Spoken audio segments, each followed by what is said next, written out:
Hello, welcome to List Off. My name's Nat. And my name's Ossie.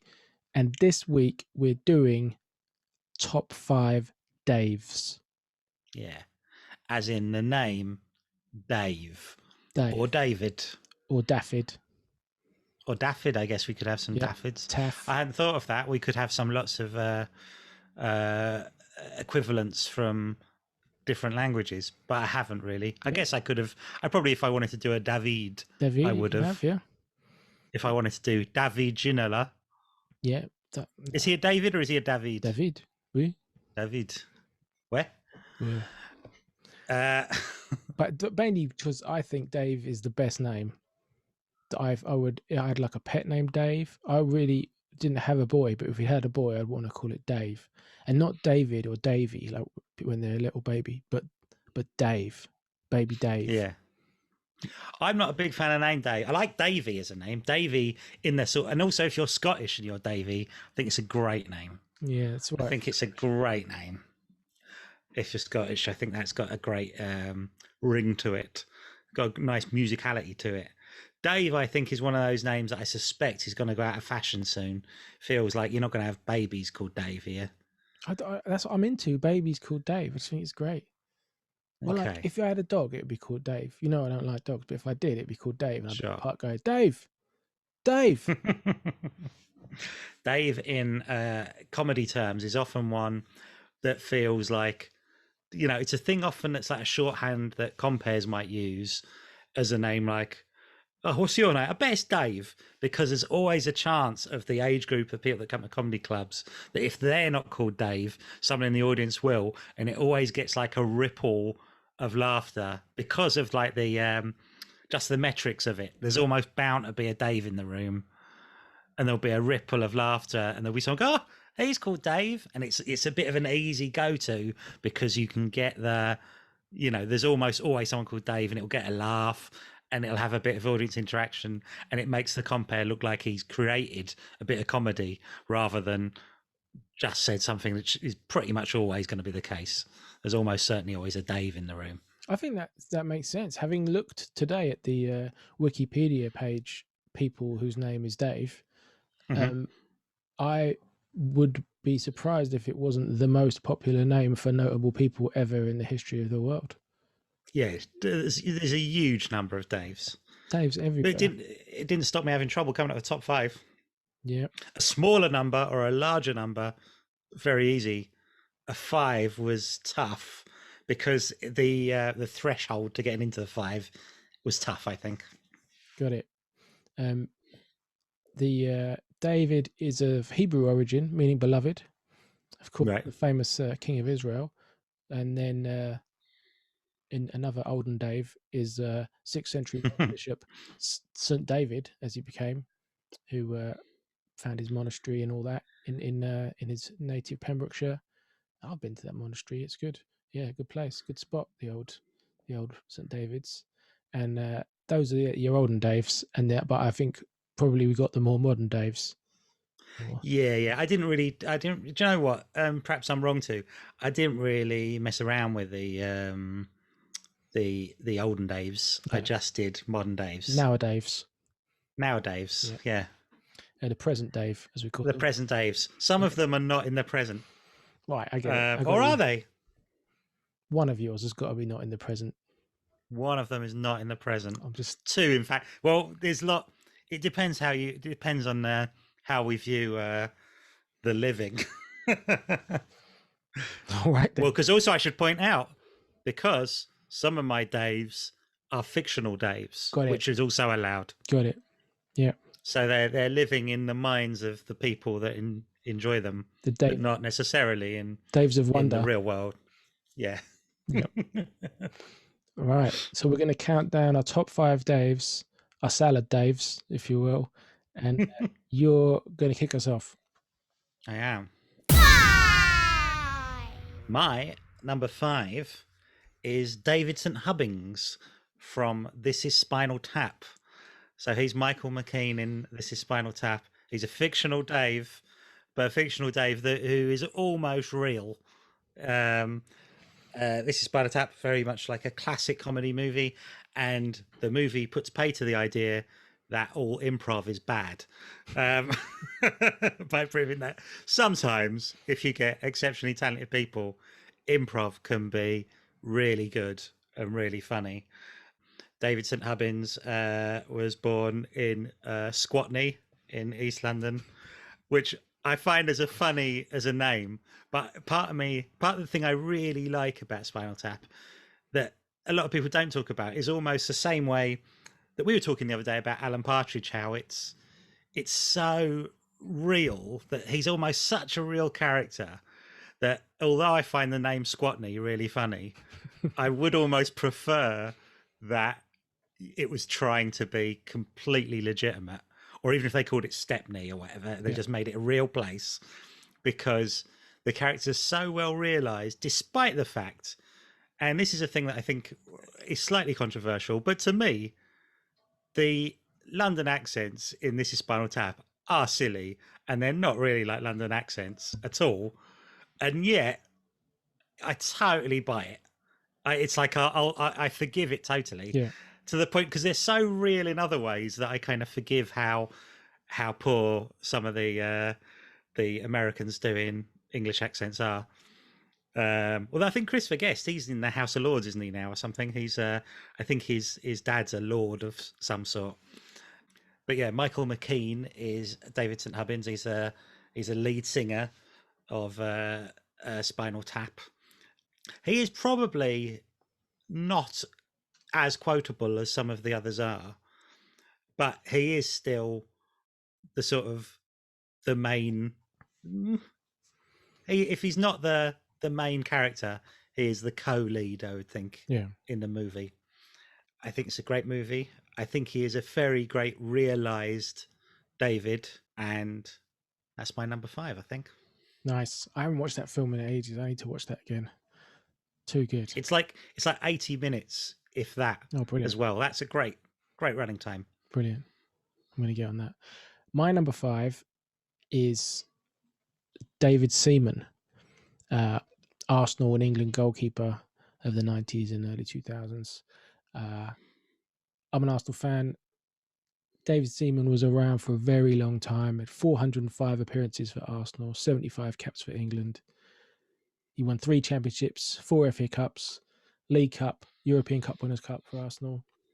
Was England goalie at Euro 96 and the World Cup 98, 2000. I mean, just a lovely Yorkshireman. It's from Rotherham.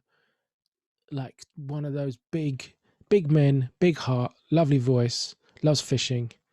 Big arms, big hands, big hair, But I would say, and this is a man who used to have a ponytail. Surely you could appreciate that he was probably the preeminent ponytail wearer of his era in this country. Like, after Status Quo wouldn't have been the telly much more. Sure. And before, say, I don't know, who had a ponytail after that? Well, now I'll tell you who's got a ponytail now. Who's that? You couldn't even refer to it as a ponytail. Blew my mind the other day. Matthew Wright from the Wright stuff has, like, it's obviously grown in lockdown, but he's got the same haircut he's always had with, I guess it's more of a rat tail in a little ponytail with a little kind of tied back. So he has a little tiny rat tail coming off his regular, like, mullet, what would be like a mullet haircut. That's extraordinary. That's terrifying. Matthew Wright, but worse. That's terrible. I want to go back to David Seaman. I went to his testimonial when he hung up his gloves for Arsenal. Mm-hmm. Well, actually, he played for some other clubs, but after that. But yeah, when he left Arsenal, he had a testimonial, and there's just so much love for that man. Like, there's a lot of well-loved Arsenal players, and then there's another well-loved Arsenal Dave, which is David Roe Castle, who died tragically and was a fantastic player and fantastic man at the Arsenal when I was a kid. Of what era? Of that early 80s then? Early to mid-80s? No, David Roe Castle was like late 80s to early 90s. And I think he left Arsenal in about 92, 93, something like that. Someone will know. But he was a lovely player and, won us the league. And, it was just great. But David Seaman is my top Arsenal Dave. And just a warm and lovely man that even non-football fans, I think, like to see. Even fans of other clubs liked him when he was England keeper, except for that one time when he did make a bit of a howler. I was just going to say that I'm not a big football person, and when you said David Seaman, I had a moment where I realised the battle in my head to who it was. One of them was David Seaman, and the other one was Alan Hansen, and somehow they merge in my head. David Seaman as a big moustache, or traditionally had a big moustache. He was a moustache wearer, and he's also from Rotherham, so he's on the River Rother, like the Chuckle Brothers. So maybe in Rotherham, it's much more of a big fashion statement to have a moustache. I think they're born with a moustache. They're all born with moustaches, and most of the girls shave them off. Right, and then some of the men when they move out of town. That's yeah. So he strikes me. He's quite a lush moustache. Oh, yeah. More so than the Chuckle Brothers. The Chuckle Brothers do, yeah. Yeah, I think he had a very full, almost a French-looking moustache, I would say. Yes, and and certainly could only have been a goalkeeper. I think of him as having very long arms, kind of like the that photo you see of Bigfoot. He's got that sort of gait. Yeah, Sasquatch-ish. Yeah. Yeah, and he's also someone that I think, like anyone who has facial hair, when I'm a kid, I always imagine they're much older than they must actually be. Mm. So he's someone who always looked like he was there to pick up some of the other football players. He's their dad who plays in goal. Well, goalkeepers do play on longer than outfield players generally because they don't have to do all the running around. I guess they don't have to do running around. Like England's longest serving goalkeeper, Peter Shilton, was playing at least to 40, for England.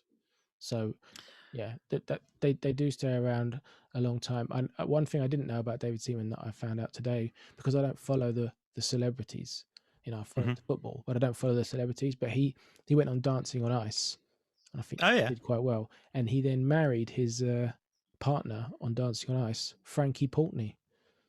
Oh, good name. Still married, and she's like a small dancer, and he's like a massive Bigfoot style Yorkshireman. So if like a funny couple, but I'm sure that's quite reassuring, probably quite nice. Yeah, if you're her. Yep. Safe hands. Yeah. Goalkeepers are funny ones because when I was at school, goalkeepers kind of meant that you were a bit rubbish. Like I would often be in goal because everyone wants to just kick it in the goal. Yeah. And you can't do that. So it's always goalkeeper or defender. Are goalkeepers in generally people who are seen as being a bit rubbish at football but then develop a skill?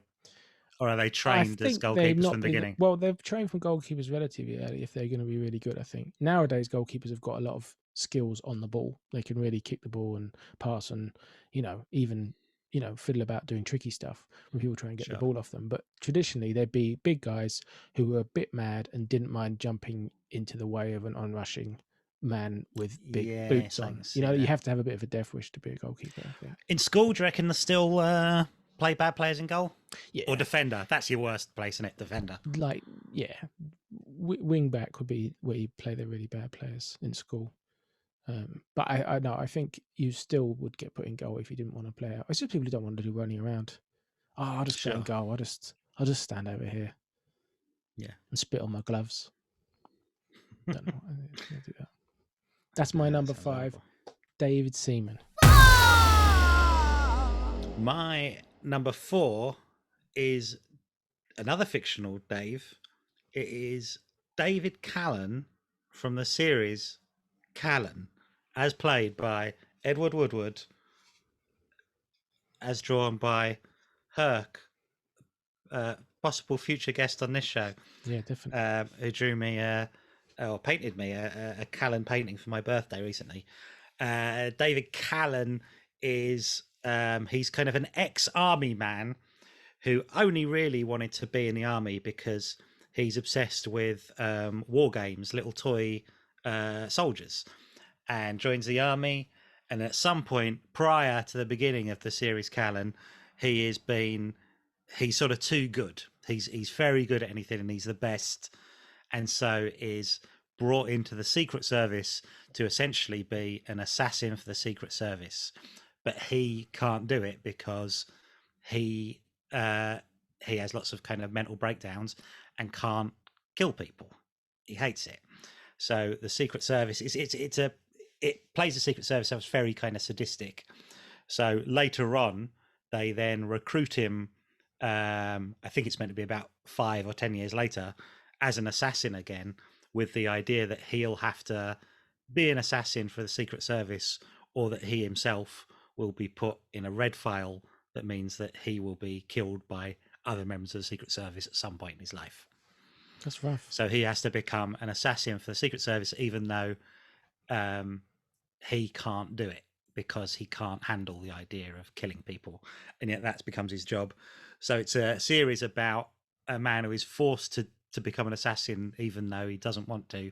And over the course of the 4 years, his mental health kind of deteriorates as he's put in sort of more and more kind of precarious situations as a member of the Secret Service. And one of the other nice thing about it, because it's a British TV show from the past, a lot of it's based on class as well.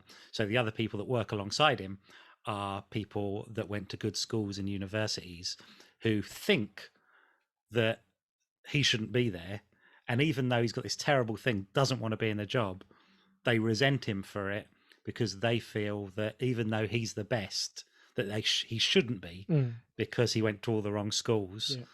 And so that's mainly kind of personified by a character called Toby Mears, who's like a sort of Eton-educated Oxford graduate who believes that he is actually the best assassin in the Secret Service and resents Callan and is always trying to get Callan killed.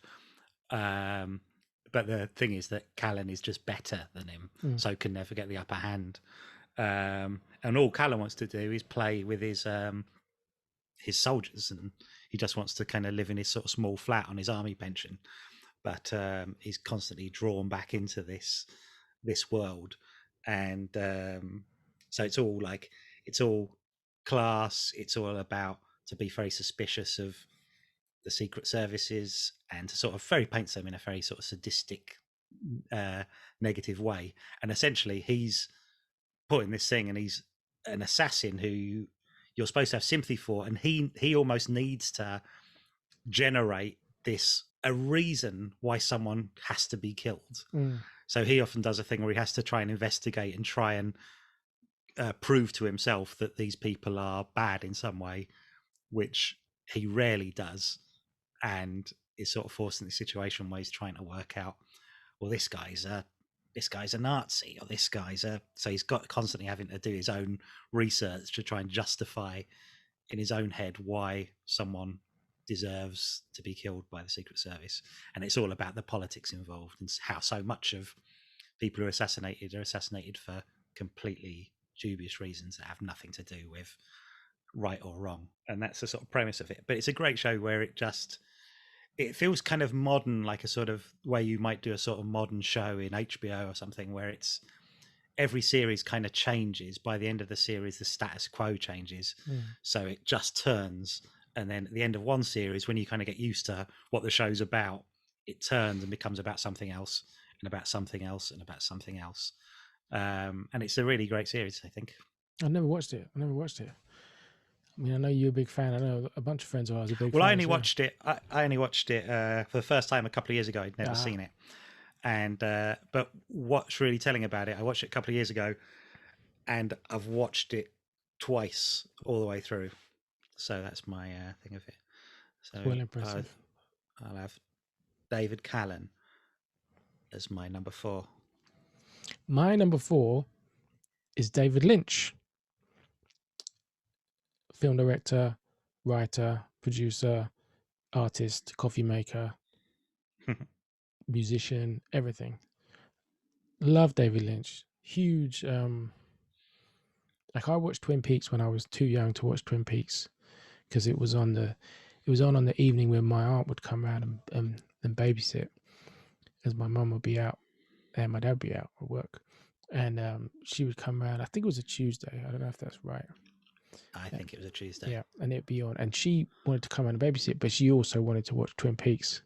So she kind of had to let us, maybe not my sister, she really was quite young, but I don't think she'd be interested. But I would watch Twin Peaks, and it scared the hell out of me, you know. But I loved how weird it was. I loved how weird it was. And, you know, as I got older, I watched it properly and everything, and watched the film Fire Walk With Me, which I know is panned, but I love it. Like, absolutely love it. I think people accept it now as being great, I think. Good. I think history has proved you right. Good. I love it. Absolutely love it. Yeah, I love it. But, you know, and then I caught caught his other films when they were on TV, and always loved it. I've always loved I'm not a horror film fan, right? So a lot of people come at it, they're like, I like it. It's got horror-y stuff in it. It's like, that's not it. I like the psychological stuff. I like the surrealism. Surreal stuff can be just as scary as, you know, violent stuff. Or I would say he's never really made a horror film, yet his films are terrifying. Horrifying. I think, I was looking at it. It's 15 years since he had a film at the cinema. 15 years, you know? And that film, Inland Empire, not his best film, but the experience of going to watch it in the cinema, and they cranked the sound on that.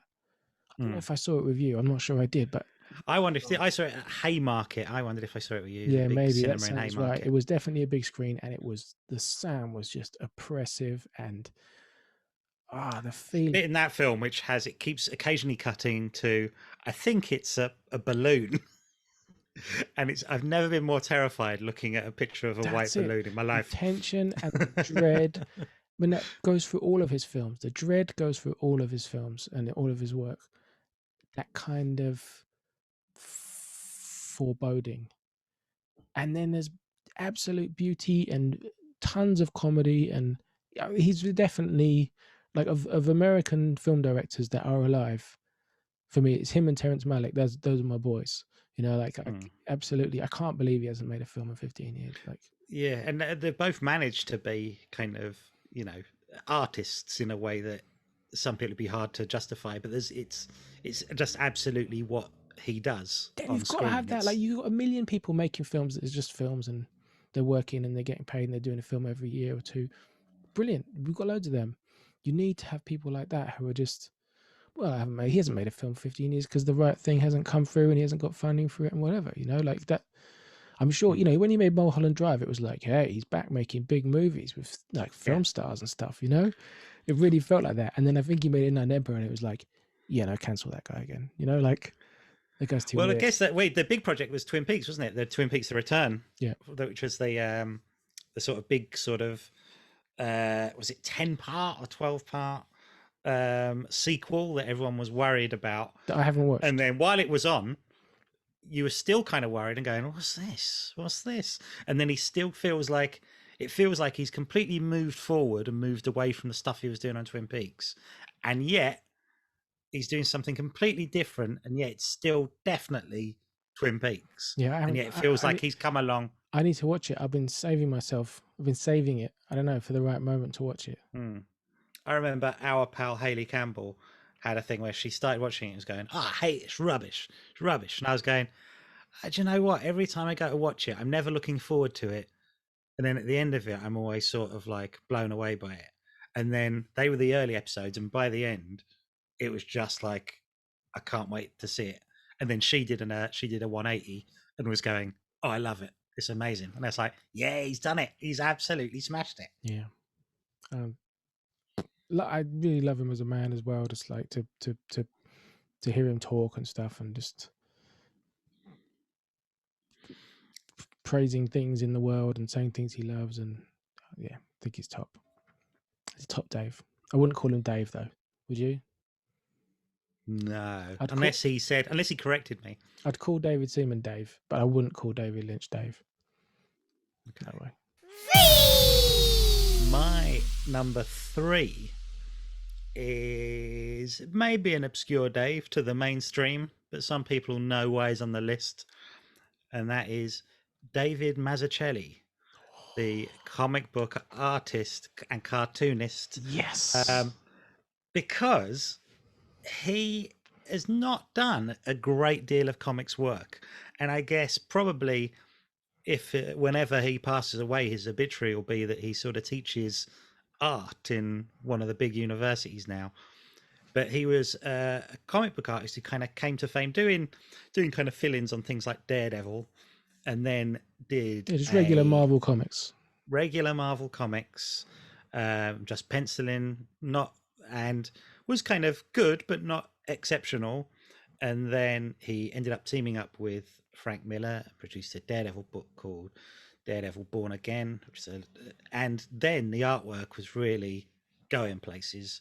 And then followed that up with a book called Batman Year One, which is probably the most popular one. And and then after that, kind of moved away, did a couple of other one-offs, and then moved away from kind of mainstream comics and started working on his own independent comics, often doing bits in anthologies. He did a series called Rubber Blankets, which he wrote and drew, which was a bit of a kind of minor classic. And then he went away. He was teaching a lot of time, and in that time he was working on another book called Asterius Polyp. Oh, he also did the comic adaptation of Paul Auster's City of Glass. And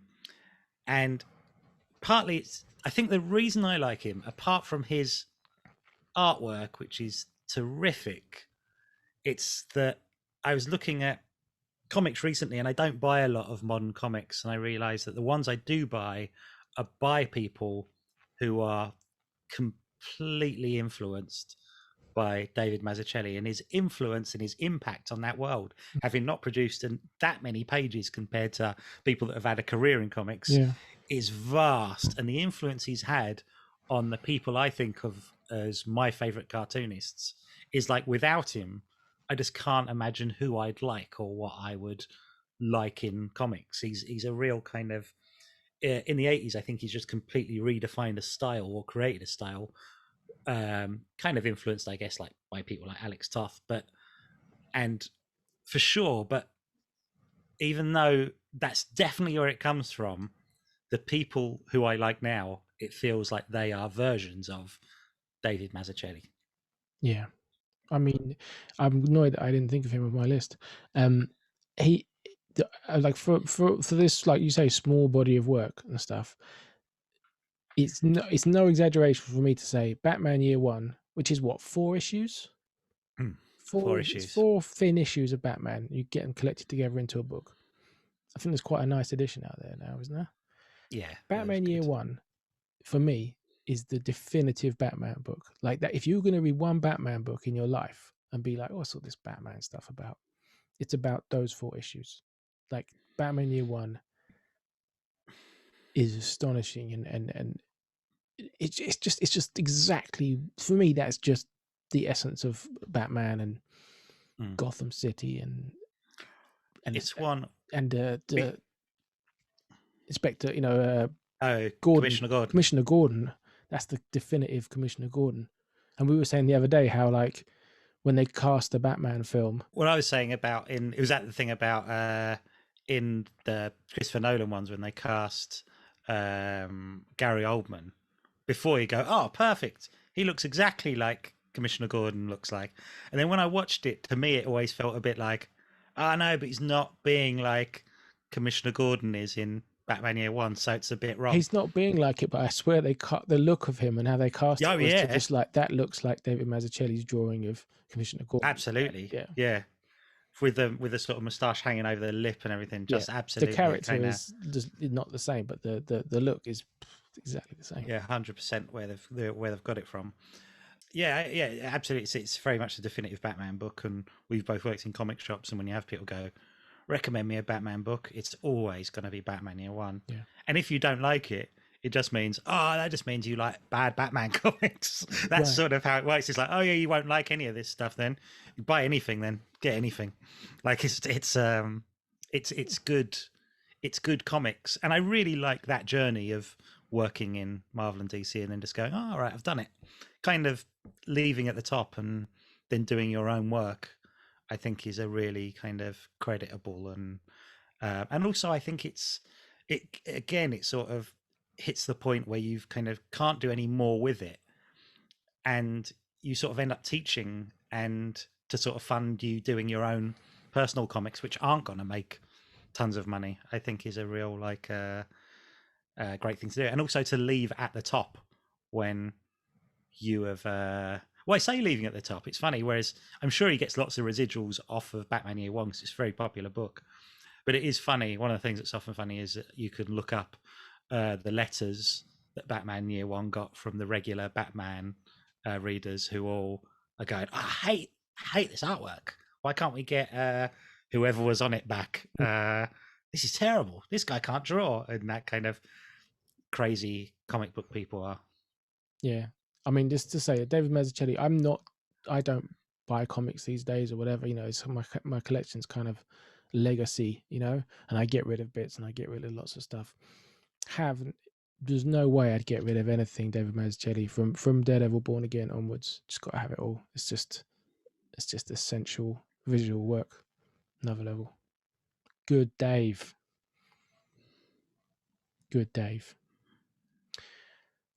My number 3 is a man called David Sheets.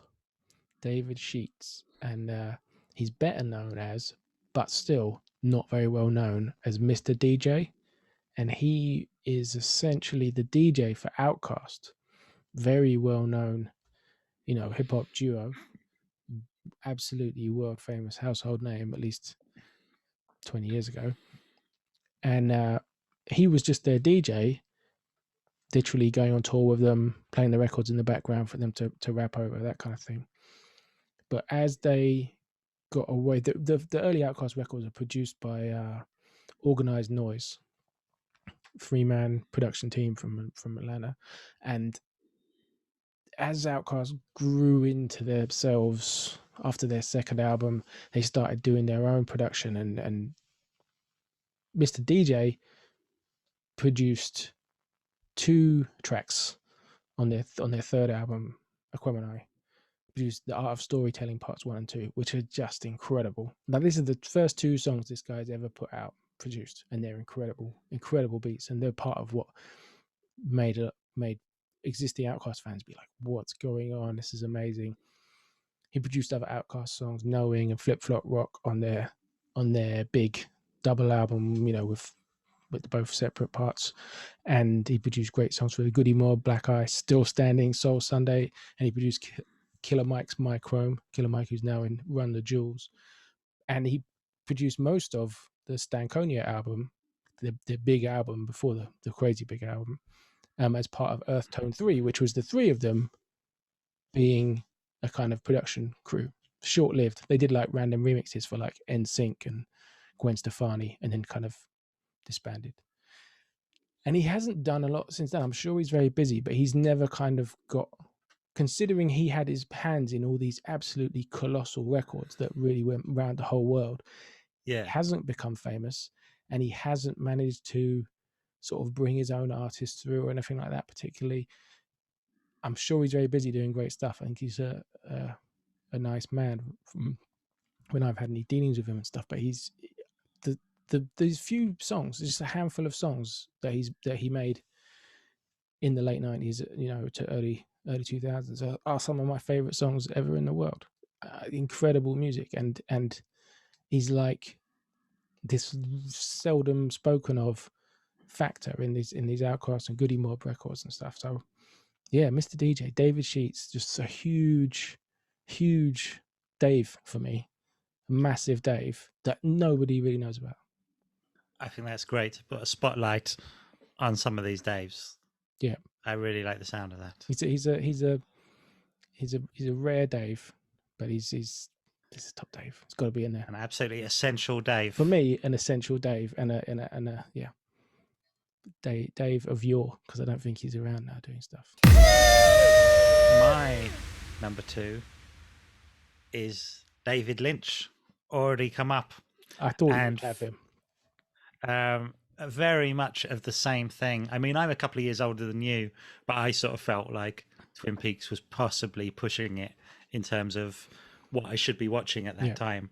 But I think also, I think back on it of what an influence that show has had on me, and just the way I kind of think about things. And I guess seeing something that's kind of a bit odd and unusual at an early age really kind of does something to you and makes you like look for things that are a bit different, and makes you appreciate things outside of the mainstream things, and the fact you notice it as different and still good and funny and things, I think has probably had like quite a profound effect on everything that I've seen since. And also, like, it felt like he was such a celebrity and coming up as and actually being in the show as well as this sort of funny character is it was, you know, that you kind of know who he is and you have this little sort of appreciation of him. And around the same time, I think of a year or two before Twin Peaks,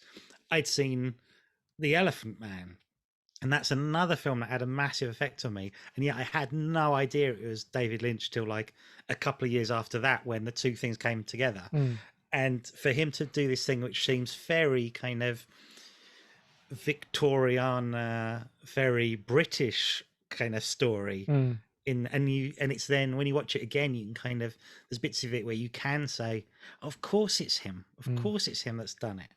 And just someone who creates images that really kind of fuse into the mind, and just still frames of, like, you know, it's TV, but it's almost like what you talk about as cinema, where you've got these little images that are just kind of infused on your brain from, especially I kind of think Twin Peaks and The Elephant Man. And it was like things like Blue Velvet I came to follow in Twin Peaks as a kind of like, oh, this is a bit like Twin Peaks but more, and this is, but I think specifically Twin Peaks and The Elephant Man are two big kind of staples in my brain. The Elephant Man's still one of my like all-time favorite movies, and I think it's incredible. And I think it almost takes a kind of outsider looking at sort of Britain to kind of give you a better idea of what it's like. In a way, it sort of shows you a bit more than you'd get otherwise. And also the kind of actors he uses, like someone like Freddie Jones is one of my like favorite character actors. And you know, he wasn't even used, he was kind of very much like a supporting player character actor. And the fact like David Lynch uses him as Bites in that film, and also then uses him in like a bunch of other films after that, and he's really underappreciated in this country, and he only died a couple of years ago. He's the dad of Toby Jones, and he ended up on Emmerdale, you know, like he's in Fellini films and he's in David Lynch films, and then he spends the last couple of years of his career as like a farmer, presumably, or something on Emmerdale. And you think, oh man, he's completely underappreciated in his own country. And it does take someone like David Lynch to kind of spot him and really highlight him. And you sort of see him in a bunch of stuff. He's in a bunch of like Hammer movies and things, but he's just never really made it outside of that. And it sort of took Lynch, I think, to kind of really showcase him a lot. But everything from the fact that years after Twin Peaks, I didn't realize when I would say things that are from Twin Peaks as sayings that I think are old sayings, and then you go, oh no, they obviously just come from Twin Peaks. And all that, I think it had such a kind of profound effect on me, and it gives me and a lot of people like a real, I think a better sort of sense of difference, and how there's sort of different things to appreciate as well. I think it's a good starter pack. I really, that watching that and watching Apocalypse Now probably a couple of years later, but similarly on TV, opened up a real kind of dark and weird side for me as a kid. You know, and once you've done that, I don't know, like you get into that stuff and you can't get into, what was that film? Universal Soldier, was it? With like with Dolph Lundgren and Jean-Claude Van Damme. So I remember watching Apocalypse Now, I think for the second time on TV, because I just watch it whenever it came on TV, right? And then the next day being like a sleepover with friends, some boys, and they rented that and we watched that. And I just remember being like, oh, I can't watch this crap. Like I watched this quality film that twisted my melon like yesterday, and now I've got to watch this rubbish. I remember really feeling like that. Like, and I remember saying like, oh, you guys should watch this. And they were like, that's old. You know, that's old. And I guess the other thing about like when you're, I mean, all films are like anything that I think like it's still a lesson that I'm constantly learning. But with so many good quality movies especially, there's that idea that we'll watch it. I'll watch it, but I'm doing it. It feels almost like eating veg or something. I'm doing it because apparently it's a quality movie. Whenever you watch that stuff, you always go, "Oh, it's brilliant, isn't it?" It's not like it's boring or something. It's always something where you go, "Oh, this is why it's a classic. This is why people talk about it, because it's great." Yeah. And it happens so often. And I think with David Lynch, especially in something like Twin Peaks, which was made for network TV, it just means it's also like it's a really accessible version of something which is like different, but it's done in a way that's funny, and it's sort of doing it under the radar, and you're getting it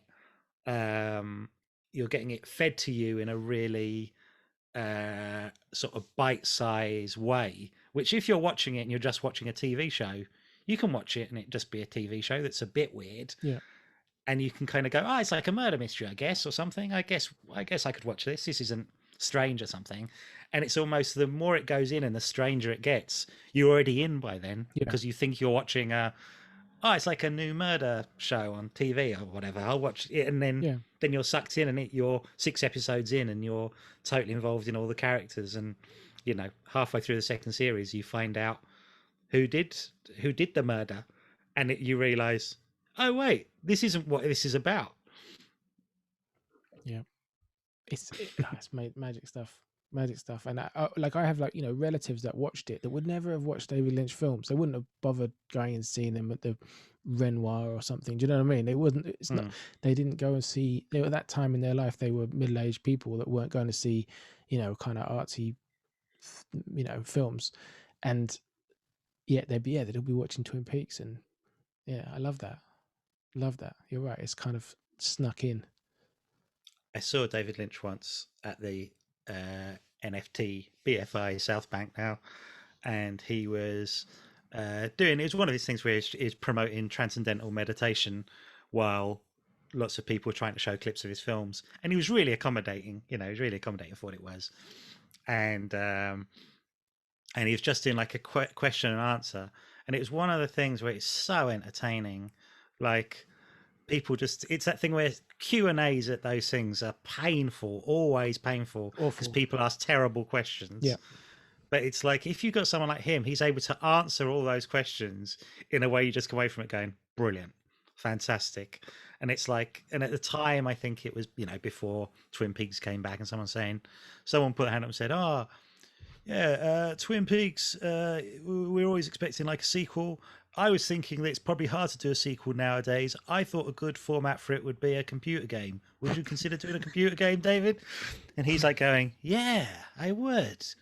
I was going to do a computer game called Woodcutters of the Midwest about cutting down trees. And it's like, next question. It's just like, everything's just kind of like, it's never like, no, of course not. What are you talking? It's always like, yeah. And it's that kind of brilliant.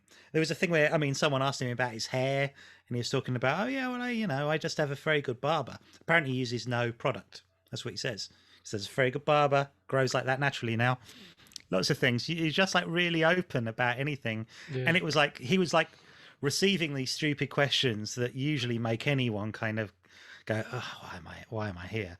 And just responding to them in the most kind of open, friendly, and usually always saying, yeah, like to whatever they said, whatever dumb question they had. And it was such an entertaining kind of hour or so in his company. That's probably in itself a good advert for transcendental meditation. Yeah. If you can do that, I guess it's good. Go for it. If it works for Dave, works for old Dave Lynch. My number 2 Dave is David Joliker. Now I've never said that name out loud, because he's much better known as Dave or Trugoy the Dove from De La Soul. Everybody knows De La Soul. I think I don't have to kind of explain it like with Mr. DJ, but De La Soul, 3 fantastic albums and another bunch of albums after that. When they come out, 1989 with Plug Tuning, and then 3 Feet High and Rising, and Dave's just like, he's just an oblique rapper. You know, a lot of rapping is very, and I think this is one of the problems that a lot of people who come from a kind of rock music sensibility have with a lot of hip hop, with a lot of rap music, is that a lot of the lyrics are very face value, because you have lots of words and they, you know, they only have to rhyme a little bit, or they don't have to fit a melody. You can say exactly what you mean in full, right? You don't have to sort of go, well, I've only got 8 lines and then I've got a chorus, and you know, it needs to be sort of fitting a melody and stuff. You can say everything. So you often get people who do just very much say exactly what they mean in plain speaking. So from the same era, you have someone like KRS-One, who's just incredibly plain speaking guy, right? Whereas De La Soul, but particularly Trugoy, particularly Dave, would be like saying things in these kind of oblique ways where you'd have to be really paying attention. It's like he had his own language, his own, everything was an allusion to something else. And as a kid listening to those records, you'd just be like, okay, what is he getting at here? You know, what is this song about? That's what we used to talk about. You know, it'd be like, what is this song even about? I don't know. And you know, with music, people love that, right? You know, little boy, and you love, like, what's this song about? I found out the real meaning. Well, that had that kind of thing to it, you know, and it's a creativity.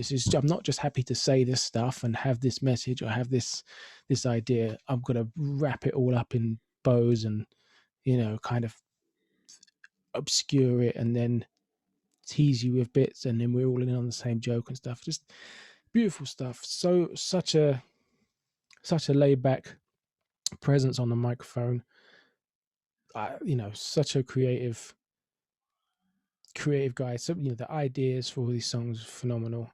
I give him more credit than his partner Posta News, who is much more plain speaking and clear, you know. But I think the real, with Prince Paul, who produced their records back then, and Daveys, like, you get the kind of the mad De La Soul energy that just really brought something different to hip hop that people hadn't heard before and stuff. So massive fan of him, and he is known as Dave, which is a proper Dave on the top 5 Dave list, you know. And probably my favorite moment with him in my life is in 1996 or 7. They had the Essential Festival, which I don't know if you remember that. It was like a summer music festival, but not a residential one. It was in London, either in like Hackney Marshes, or they had the one in Finsbury Park. And they had it in Finsbury Park, and it was a crazy lineup of hip hop and funk and dance and dub and reggae guys, and it was, you know, crazy. And it was in Finsbury Park, in my park. At that point, I lived like 150 meters from the park, you know. In fact, 150 meters from the bit of the park where it was happening, like right there. Right. And it was a day-long thing. Was it 2 days? No, it was a day-long thing. And I went up there and I saw all these acts, you know, loads of acts that I love. Incredible stuff. It was there Cool Keith, Jungle Brothers, who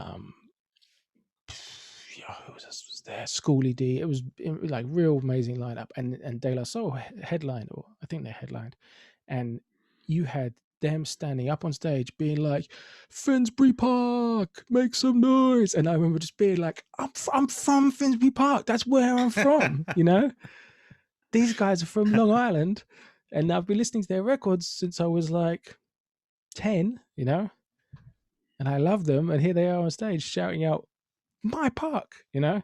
That just kind of magic, and very rarely do you get to have that, you know, like a proper heroes in your park, in your backyard, in my backyard.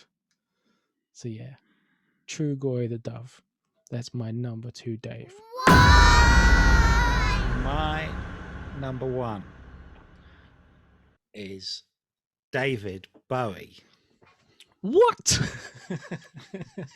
Yeah, it was probably going to be that way. And you know, I really love David Bowie, and I think I like him in a way. I like him for various reasons, And I think I often like him in a way that a lot of fans of David Bowie don't like him. Was my favorite kind of Bowie stuff is Bowie as a man. I think it's fun to see the characters and the way he's kind of been the icon level of him, but I always find him so kind of, especially in later years where he's kind of done it and he's clean and sober, I find that David Bowie definitely the most interesting and fascinating than a guy who's on coke and sniffing on a 70s interview and looks like they're about to drop dead. I find that kind of, I like all the character stuff. I like all that kind of thin white Duke, and almost contrary to what I just said, I think my favorite Bowie album is Station to Station, which he has no memory of making. It's that kind of, to be fair, he's got no memory of making any of his records now. No, not true, or had no memory of making, I should say. And I find all that stuff like I think it's much more interesting that he's a guy who's creating it all is much more interesting than this idea of these sort of the idea he becomes an icon, and when he disappears, how everything's orchestrated, and he's this sort of behind the scenes puppeteer. And I always find that, certainly if you were like a fan of him in the 90s, you know, the thing I always bring up to essentially now, I think it's not just younger people, it's that people like this idea of Bowie, like almost from the point of Black Star, his last album, like, oh yeah, it's really great that was his last album, and he put all this thing about his own mortality. I find that stuff depressing. I find it like it's a sad album about someone who's dying and is probably hopeful for a lot of the production of the album that he might come through, but his brain is automatically on his own mortality. So he makes an album that's got lots of allusions to dying, and but it's such a kind of, it's more that isn't a great scenario. The great scenario is he comes through at the other end and makes more music. You know, I find that kind of, the way a lot of people talk about it now, it always bothers me. I find it really like, well, that's not a great, it's great to sort of put elements of your life into your work. But I find a lot of that, the way it's sort of, I think it's all post where they did the V&A exhibition. It's a terrific exhibition, but it really, and it also seemed to create lots of fans because it played into the idea of someone who is this recluse and a reclusive person who's not really recording music and then puts music out. Whereas actually, I think it's at that point someone who's decided they want a more private life rather than someone who's this reclusive artist. Whereas for all intents and purposes, when you hear about it, he's got like a young daughter. He's on his own internet chat rooms, occasionally popping in and chatting with people. He's not super reclusive in a lot of ways. He's just having a more private life. And at that time, he had a young daughter. He had a son that he probably didn't really see a lot of him growing up. He's married. He's got a very nice living. And I think just wanted to live a bit more of a normal life. And I think he's probably, his last sort of decade of his life, I imagine, was probably a lot happier than a lot of other ones. And I think it's quite a nice idea that you kind of, he's kind of settled. And at the end of it, the last kind of 3 or 4 years of his life, he goes back and goes, oh, do you know what? I do like making music. I don't need to tour it. I don't need to show off, but I'll make this, I'll still do it.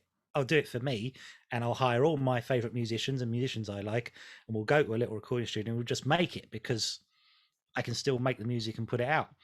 And like I always say, before he had his kind of reclusive element, he was on, what was that, about 2003, 2004? Actually, I think it's later than that, maybe 2006, when he sort of disappeared from public life for like 9 years. He was on things like The Priory with Zoe Ball and Jamie Theakston. There was this sort of period of him in the 90s just promoting his new album where he'd show up on just about anything, you know. And I always found him on those where he's kind of talking about himself and his characters, and there's an element of it where it's like, oh yeah, I used to do that, yeah, and I always found that guy who was just very funny and charming a much more interesting person than someone who's saying, I am a Piero, or I am I find that much more like relatable as a person, and someone like, but I like this stuff. And again, I think one of the great things he has is he's someone who likes things, and he's not a great musician in terms of there isn't really an instrument you can point to and say, oh, he's a great player of X. He just isn't. He's fine at a few things, but a lot of his stuff is sort of putting stuff together. Yeah, and he likes, so he finds musicians he likes and he works with them, or he might just want a tiny thing, so he'll hire someone to do one line or a guitar line on something or a piano line on something. It's that sort of picking and choose. It's sort of using tools to create things, and all through this sort of filter of it's more what he's creating is what they do to his taste, rather than like, this is what I'd like it to sound like, something like this. And if they do something better, he goes, well, that's better than what I was going to do anyway, so we'll do that. I think but like sort of as a person, I think he's great. I think he's my number one Dave. And I heard a great thing about him recently that that I think says a lot about who he actually is, was that apparently when they were filming the Ashes to Ashes video, you know, the one with all the Blitz kids, and they're using all these video box effects at the time, and they've got the bit where he's walking along a beach and there's an old woman in the video who's meant to represent his mum, and he's sort of dressed, there's all these people who are dressed as like almost like popes and like new romantic popes and things, and he's in his Piero gear walking along a beach and holding things and gifting in this sort of quite arty, which again, like he's talking about David Lynch, it isn't something to be ashamed of, it's something to celebrate, but it's also good to have a sort of sense of humor about what you're doing. And I think they're filming it, I think it's somewhere in Kent, in maybe it's Dungeness or somewhere like that, somewhere around there. So it's probably like freezing cold. And the director's David Mallet is making the video and putting it all together, and and it looks very much like an 80s music video now. And there's a guy fishing there who's just fishing, and he's like, oh, we can't really have this guy here. I think he's picking up driftwood, in fact. I think he's just collecting driftwood even. And he says, so he's like, oh, sorry, can you move? And he's like, no, come here every day. It's like, oh, but we're filming like this video, which you better get just for a bit so we can film a scene. He was like, no.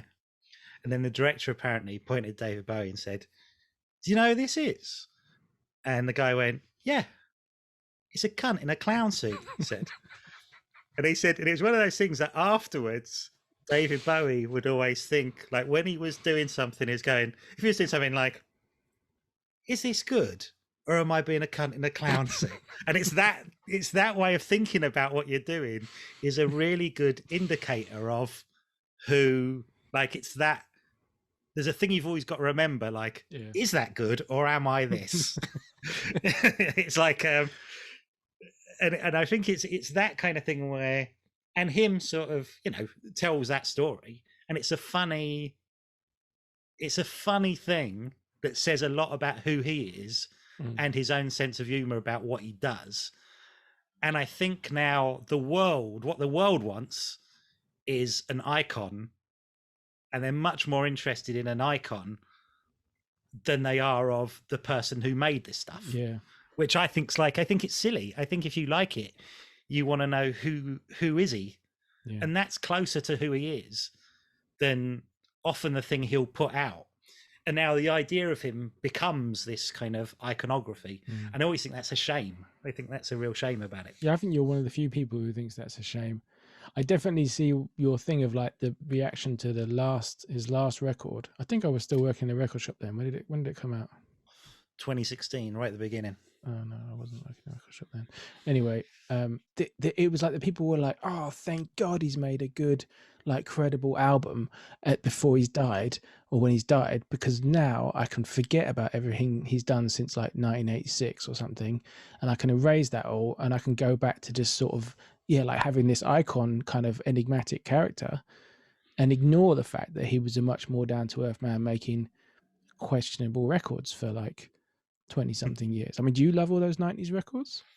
I like a lot of the 90s records. And I think also, like, it's one of those things. I think when he was making records that weren't terribly good, I think he was probably making records that were good quite soon afterwards.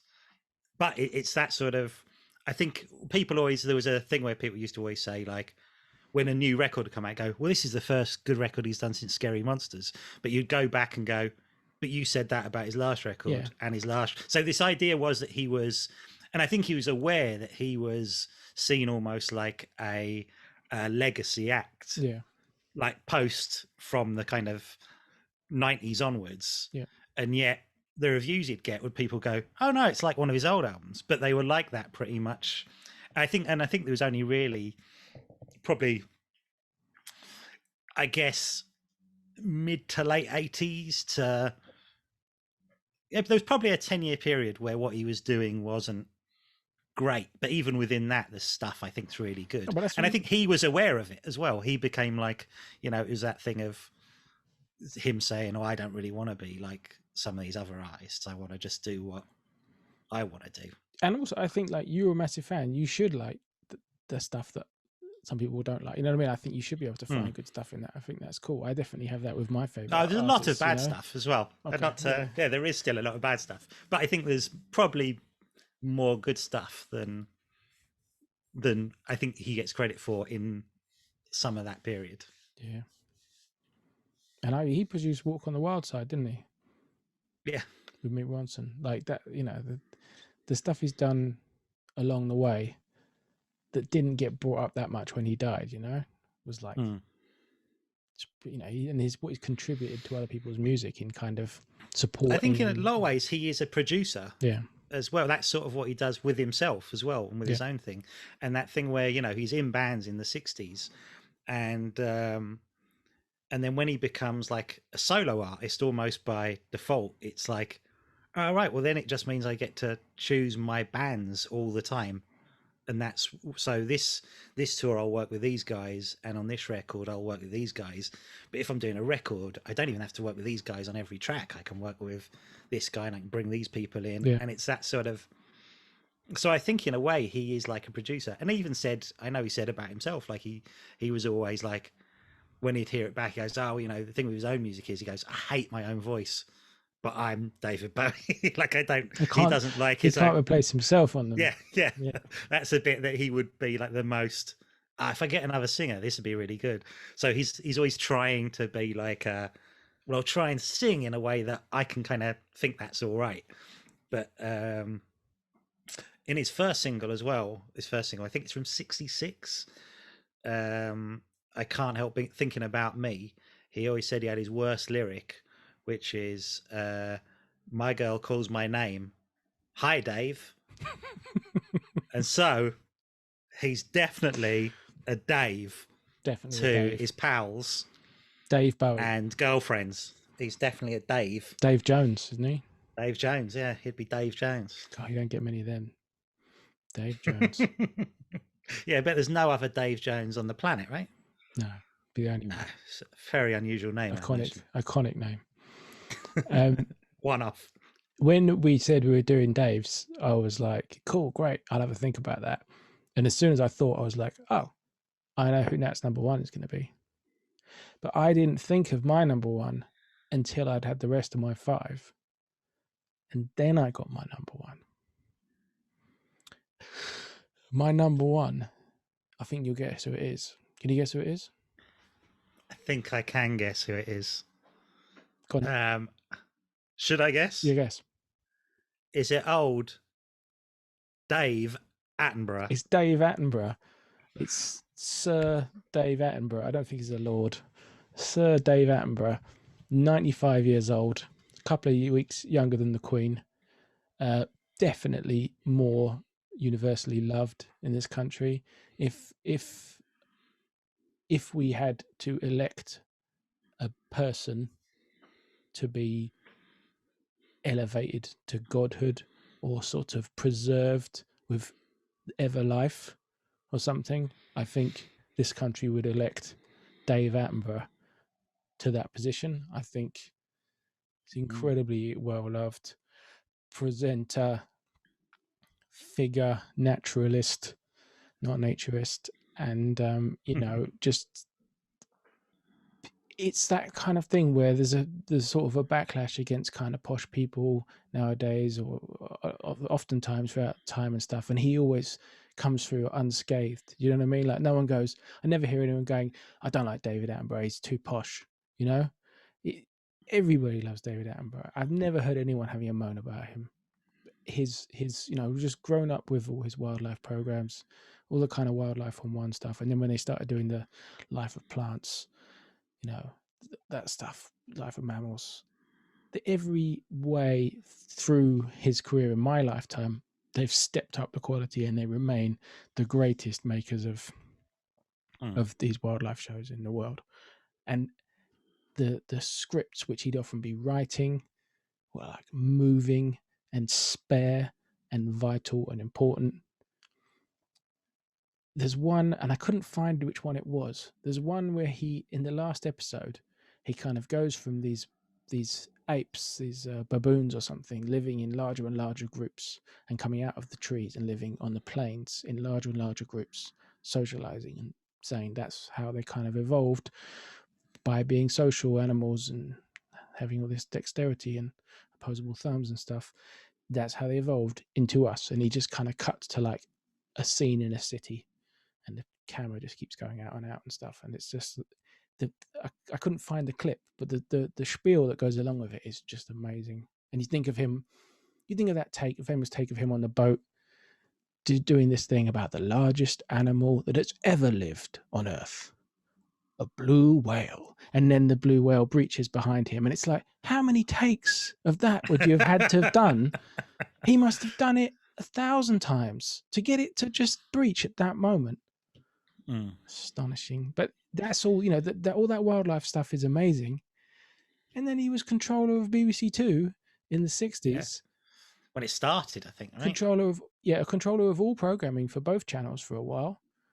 You know, shows which he commissioned, right? Man Alive, Call My Bluff, Chronicle, Match of the Day, Old Grey Whistle Test, Monty Python's Flying Circus, and The Money Program. Like, there's one guy commissioned those shows, you know? So and you think that's probably a percentage of a high percentage of those shows are the only shows from that era that are still on telly. Yeah.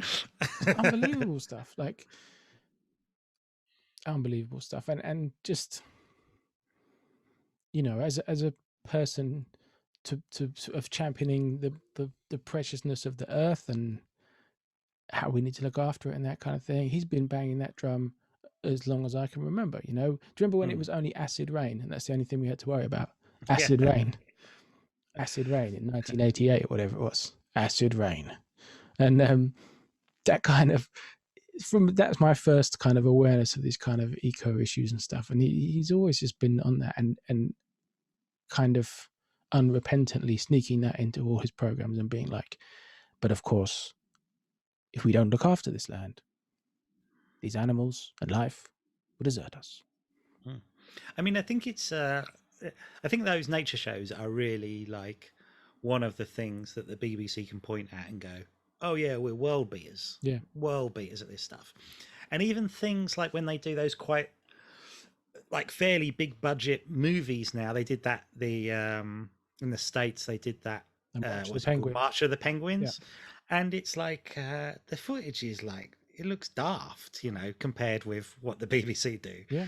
And it's like a thing where it's almost like it's not money that does it. It's like hiring these people and working with these teams whose job it is, like these hundreds of people whose job it all is for years. They've been doing all the same shows. They've all been working with him. Yeah. That he's this sort of figurehead for these shows, but essentially it's like he obviously creates these team that go and do all this stuff that have done it forever, and that's how you get this stuff. And they are often like almost like virtually every shot, if you're looking for it from a filmmaking point of view, every shot is like, well, how have you done that? How is that possible? And it's not CGI or some other, it's like, it's proper kind of filmmaking where you're seeing things on film that you've never seen before. Yeah, and they're telling you. Yeah. They're like, this has never been captured in the wild. There's a great thing. I think it's probably still on iPlayer. I don't know if it was just on there for like one of his birthdays or an anniversary or something. But I think it's still on iPlayer, which is like, they used to have some quite old episodes of Zoo Quest, which I always enjoyed, that he presented. I think of 50s. I think they're late 50s rather than, don't even think they're quite 60s era. And there's one of those where he goes looking for a lemur, but they're talking about a lemur as if these things might be fictional animals. It's like talking about looking for Bigfoot. Yeah. And they've got these like, we've got an artist representation of what he thinks a lemur looks like. And the guy draws this like dog man that looks like the guy from Thundercats, Jackal Man.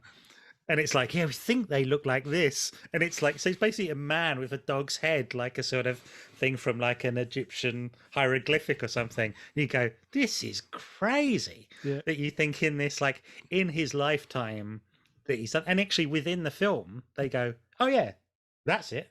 And they have footage of a lemur. So it's almost like within this half an hour show, they go from this drawing of a thing that to us looks nuts and like, well, that's insane that anyone thought that's what a lemur looked like, to filming a lemur. And you go, wow, this must be the first time anyone's filmed a lemur. Yeah. And it's just that sort of way where the natural world is actually, especially then, was much smaller. And even these things like, they're almost like mythological. Then they weren't really real things that you could kind of conceive of. Whereas like, I'm sure I grew up seeing them in zoos, and if someone said, what's a lemur, I can bring an image up immediately and go, well, that's a lemur. That's what a lemur looks like. Nice. They did in the 50s. He was doing Zoo Quest, and then he went to doing the commissioning stuff and wasn't doing as much presenting at all. And then when they offered him they suggested him for the overall, the kind of head of the BBC, the kind of Director General, was it? Yeah, Director General, I think. And he was like, I think it's a story of his brother Dick. If we're doing Dave's, then Richard was like, he called him, was like, I don't want the job. What should I do? And he was like, dear boy, don't take it. Do what you love. And then he was like, oh, okay, I'm gonna carry on, but I'm gonna do mostly presenting and writing and producing. And yeah, that's what he then did, and that's when he did all his best work. Really, like incredible stuff. Absolute love for him. He must surely die soon, much like the Queen. And I don't think the country's ready for it in either case. But with him, I just don't think. Because everybody else, like, you have something when Bowie dies or something, but there's millions of people that aren't Bowie fans, There's millions of people that aren't, affected by all these celebrity deaths and things, When he dies, it would just be, I don't know what. We just had Prince Philip dying, and, they did all the hoopla, even though it was COVID, they still did a lot of ceremony and stuff. I was like, I don't know what ceremony you can do for him that people will feel like, yeah, that's right. I don't even know. Crazy. It would be good. You'd kind of hope for some sort of certainly national campaign for something. Yeah. Would probably be a good... ban cars. Yeah. That's what we'll do. We'll get rid of cars. He truly lives up to the original meaning of David. Beloved. He is... I just think he is a totally beloved man, and very much from me. Got a big list of honourable mentions to run through. Oh, I've got a crazy list of mentions. Before we get to that, I did prepare a top 5 worst Daves. Oh, I nearly did that and then decided against it. But I'd be interested to hear. Right, I got my top 5. I can't even remember who were on mine. I got my top 5 worst Daves. All right, I'm going to run them down from 5 to 1. Okay, you will be running them down. I'll be running them down. These are bad Daves. All right, they start rubbish and they end up the worst. Okay, so number 5, David Copperfield, the magician, not the Dickens character. No, or the guy who was in the comedy trio with Tracy Ullman and Lenny Henry. I'm out on that Different guy. Different guy. Number 4, David Koresh. yeah. It's bad. It's a bad Dave, guy. right? He's a bad. I don't like him. Number 3, not for me. David Cameron. Probably go down as the most irresponsible and stupid venal politician to ever lead this once proud country. Number 2, serial killer David Berkowitz. Yeah, the son of Sam. Yeah, bad Dave. Number 1, worst Dave, David Walliams.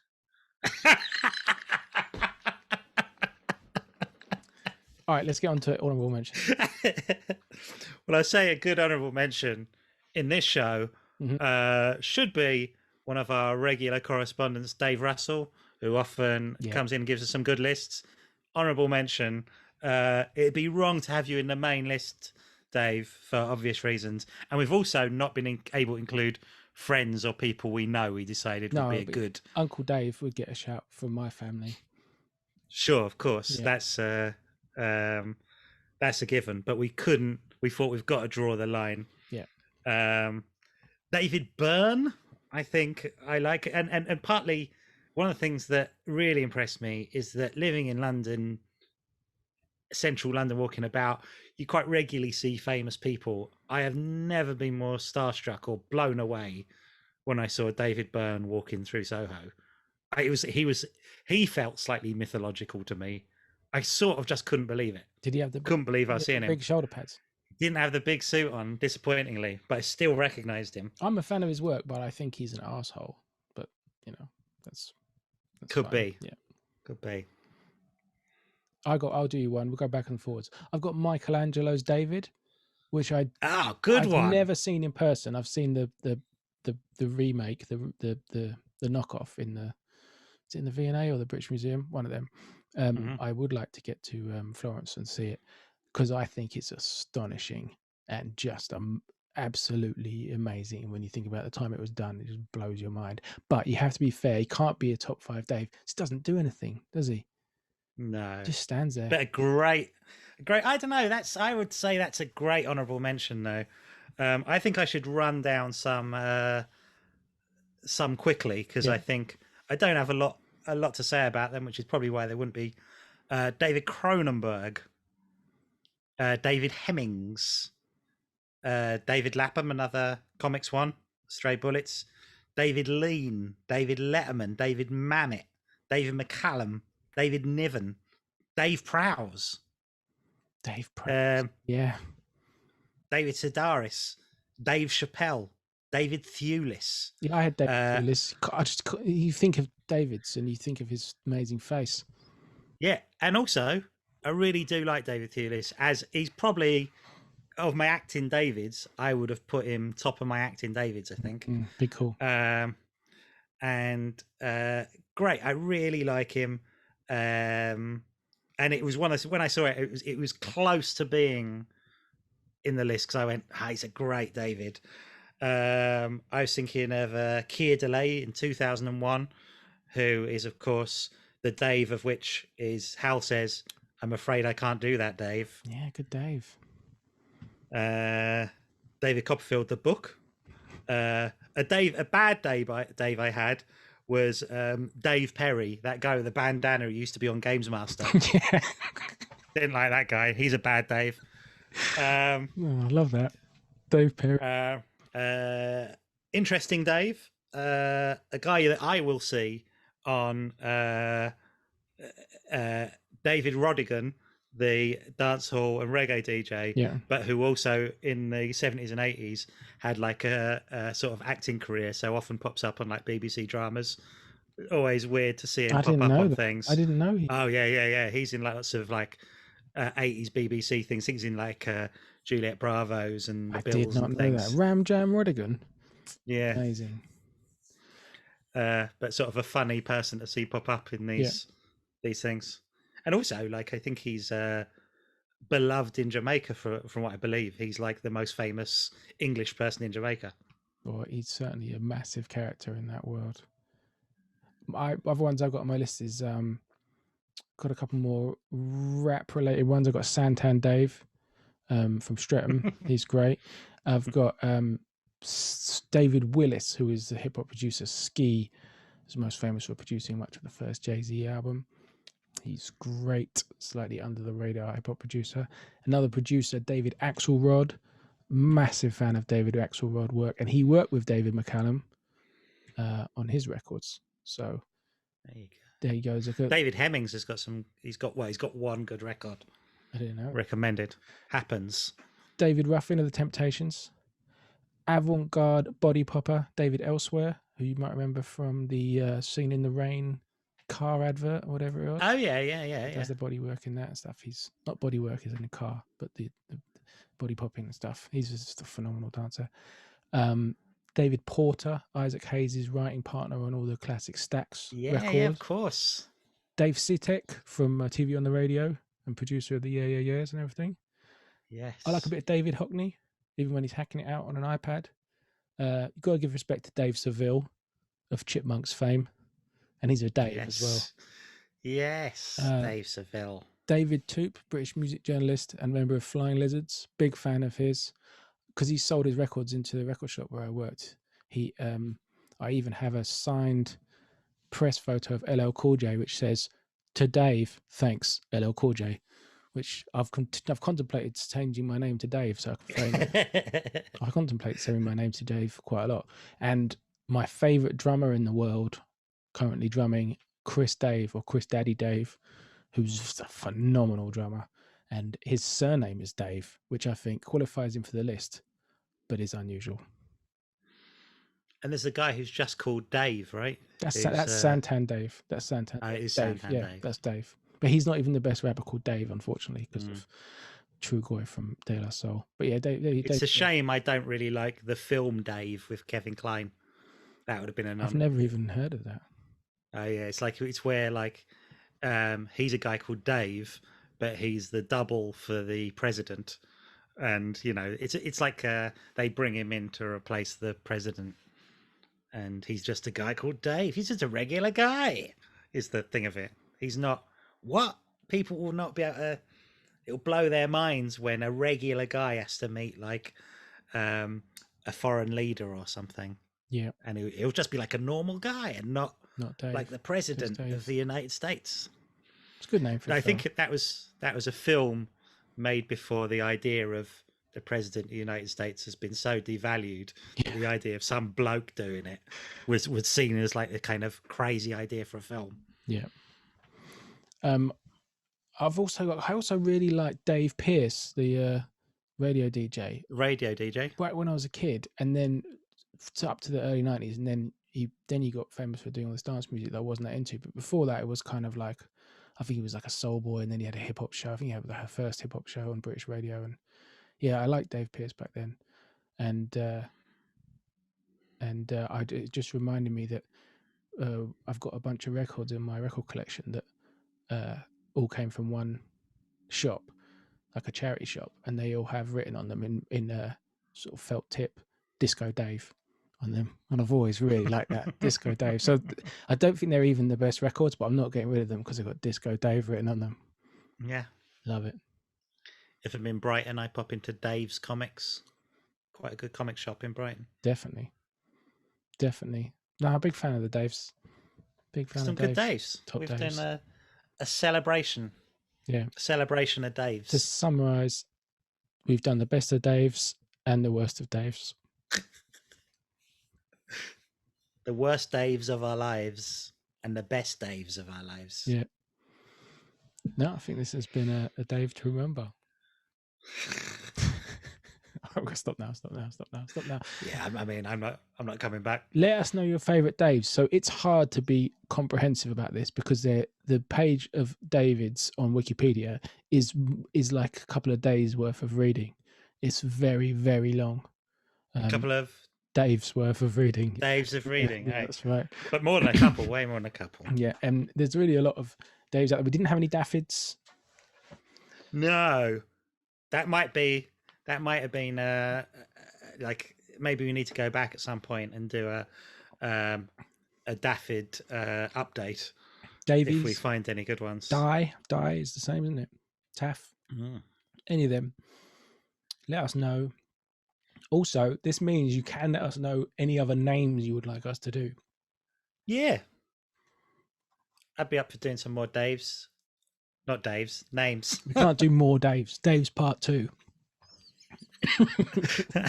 Other names. Yeah, if you've got any names you'd like us to do, we'll do the best.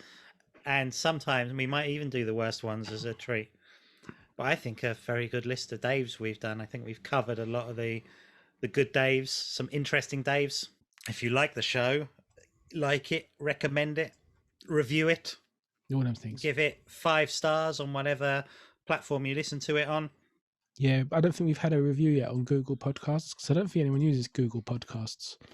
Prove me wrong. Hey. Yeah, and let us know your favourite Daves because I really do think it's an incredibly deep pool. And let me, because we were saying before we started recording that we think there probably isn't another name that can compare with Dave when it comes to greatness, and equally with badness. I mean, that worst Daves packs quite a punch. Some bad Daves. So yeah, like let us know if there's another name that you think could go toe to toe with Dave. Yeah, and shout out to all the Daves listening. Yeah. And everyone who's not a Dave. Yeah. And we'll say to you, good Dave. Good Dave.